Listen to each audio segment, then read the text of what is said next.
What's going on, guys? Today's video is going to be all about the glutes. We're going to be talking about what makes a glute exercise good in my opinion and what will actually make your glutes grow. So if you want some big, strong, voluminous glutes, you won't want to miss this one.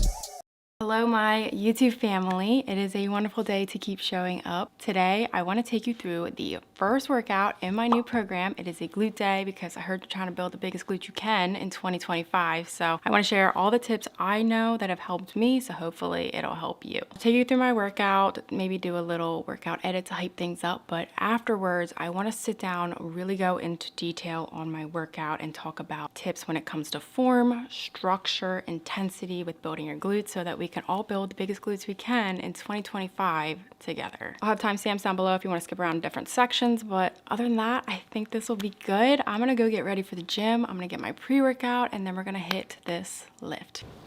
Okay. And then for my pre-workout, I want to shamelessly plug that I had a new flavor come out with PE Science. I'm so excited. I love this flavor. So it's an acai berry punch. You can get the high volume or prolific. Prolific has caffeine. High volume, still get the pump and focus without the caffeine. I've been a big fan of theirs for a while. I've worked with them for a few years, but I've used their products for many years, even before that. So for me, I'm just doing high volume. I do about like a scoop and a half. You can mix the high volume and prolific to kind of tailor how much caffeine you want.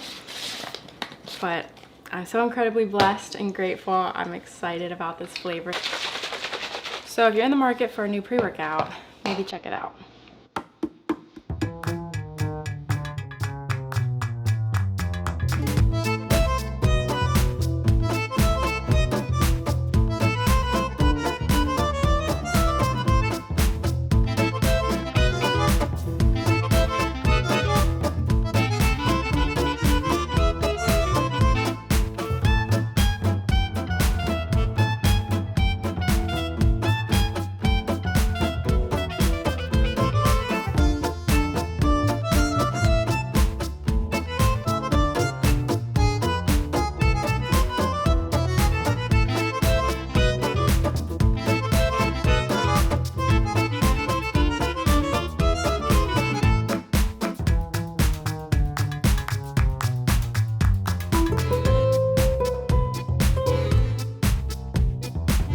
Okay, so this is a glute workout that I've been doing for a while now and I'm going to be doing for the unseeable future. I just love how it's structured. I love how it fits into my workout routine. So I'm just going to include the details on the screen of the workout and then also down in the description. But I think it's important to give a little more context on the exercises I have and what makes a glute exercise good in my opinion. There's just so many different variations or so many different glute exercises that we can't possibly do every single one, every single week. So how do we know which ones to pick? Well, I have a little checklist for what makes a glute exercise good for growth. So one, does it take my glutes through a full range of motion? And when I say full range of motion, I'm talking about taking my glutes from a stretch to contracted position. And this is going to look a little different depending on the exercise. For instance, a hip thrust is going to be most difficult when our glutes are squeezed and contracted at the top of the movement, whereas an RDL is going to be most difficult when our glutes are fully stretched at the bottom of the movement. So even though these feel really different, they still take the glutes through a nice range of motion. And two, I want the exercise to be easy to progress in. I want to be able to add weight or reps over time and be able to progressive overload in the movement. If possible, I will always aim for doing a hip thrust on the Smith machine rather than using a dumbbell because eventually that dumbbell is going to get too heavy that it's going to be difficult for me to get into position and I'm going to be limited by that rather than how much my glutes can actually lift. And last, do I enjoy the movement? Does it feel stable and good to me? If you take two glute exercises with a similar motion, let's say Bulgarian split squats and reverse lunges, you will probably make better and faster progress on the one that you enjoy more. That doesn't mean to only pick easy exercises, but if you have two similar exercises and you love one and maybe don't love the other one, then I would keep the one that you enjoy more in your routine as a stable movement and sprinkle the other one in. So with all of that in mind, let's go over the exact glute workout that I've been doing recently and just go over some tips to get the best out of your movements. The first exercise I typically do in a glute workout is always going to be some form of hip thrust or glute bridge. It really just ticks every box why I think a glute exercise is good. It works the glutes in a nice range of motion. It can be really, really stable, and while they are brutal to push yourself in, they feel great for me to do. My main tip for when you are doing them is to pay attention to your tempo and your form. Don't just pulse the weight around. Use a good tempo that really allows your muscles to do the work and not just momentum.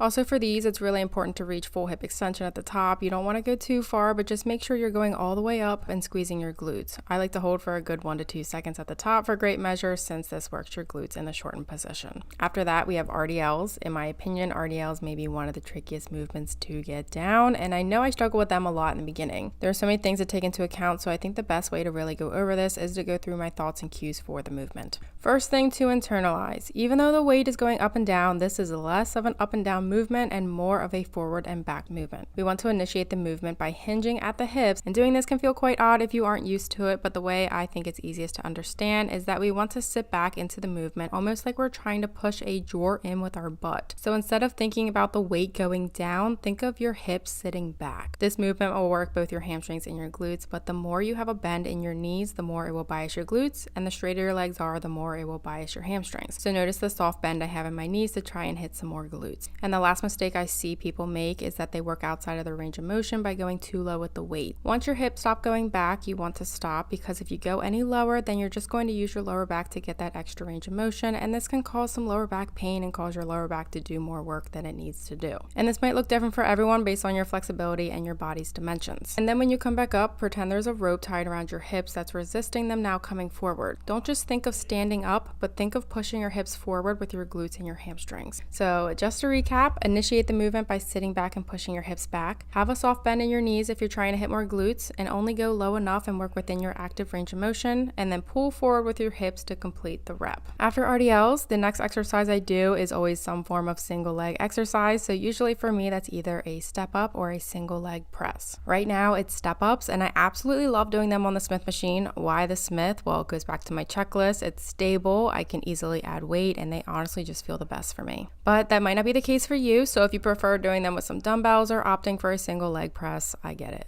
And last, I always finish off with some hip abduction and a kickback variation, and 99% of the time, it's a glute medius kickback. I love them. They feel amazing for me. An often complaint I hear when just starting out is that girls feel it more in their planted leg rather than their working leg, and that will start to go away as you get stronger. I love these. They have been a staple in my glute routine for a while now, and they are definitely one of my favorite glute isolation movements. And honestly, that's it for the workout. I hit my glutes twice a week, one day being more glute isolation, which was the day I showed today, and then I do another leg day where a little bit of glutes are sprinkled in. So the day I showed, pretty much every movement is for prioritizing building the glutes, and I've seen some solid progress. But the workout routine and the exercises aren't all that matter. We're also going to talk about reps, sets, intensity, and other things that help with growing your glutes. When I first started, I had a lot of frustration when it came to growing my glutes, and a lot of it came down to what exercises I wasn't doing, but there was also 3 major things. First, the intensity or lack of intensity in my training. Second, doing way too many sets per week per workout. And third, not properly fueling myself and recovering. Now, these all go hand in hand, but let's talk about the first problem I had, and that was I was just not training correctly. I just didn't understand how important it is to put quality and effort into each of my sets, and there's so much research out there now talking about the importance of training close to failure, and this doesn't mean that we need to be collapsing after every single set, unable to perform the last rep, and this also doesn't mean that we are allowing our form to break down, but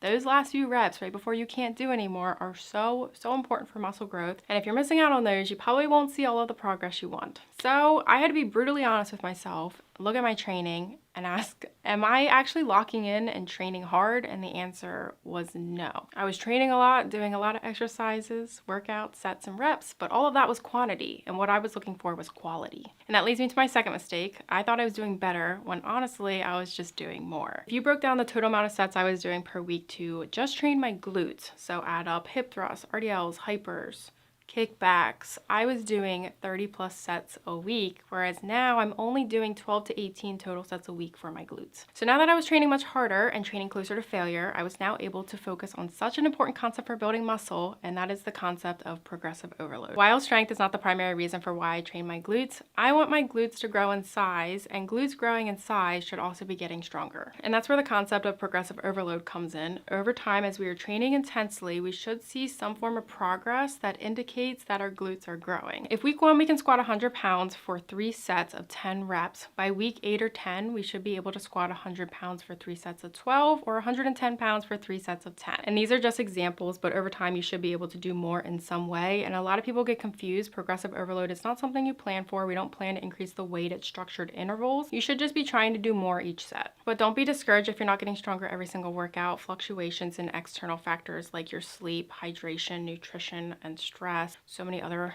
factors can play a role on your strength. So many variables will change things, but the key is to try. Train hard, push as hard as you can, and over time your muscles will grow and you will see increases in the weight or reps you can do. And the absolute thing that will hold you back is not giving yourself enough time to recover and not fueling your body in the way that it needs to be fueled. I'm not going to go too deep into nutrition because it's very individual based off of your activity level and all of your statistics, but what I will say is you need to eat some protein to build some muscle. If you're in the gym grinding and training hard and your workouts are intense and perfect, but you're coming home and you're not eating enough and you're not eating enough protein, then you're not going to love your results. And along with eating, we also need to allow ourselves to rest and have those recovery days. As hard as we are training in the gym, we need to have those days where we allow our bodies to build itself back up. More is not always better. Sometimes it's just more, and finding a good program that's well structured and takes recovery into account will go a long way when it comes to seeing the progress you want to see. But I think that's it for this video. There's so many nuanced things to training, but for the most part, if you pick some good exercises, train hard, rest, and recover, you're probably going to be pretty happy with your progress. I have lots of ideas and projects coming up, and if you have any ideas or questions, subscribe, drop me a comment down below. Other than that, thank you for watching, and I will see you in the next video.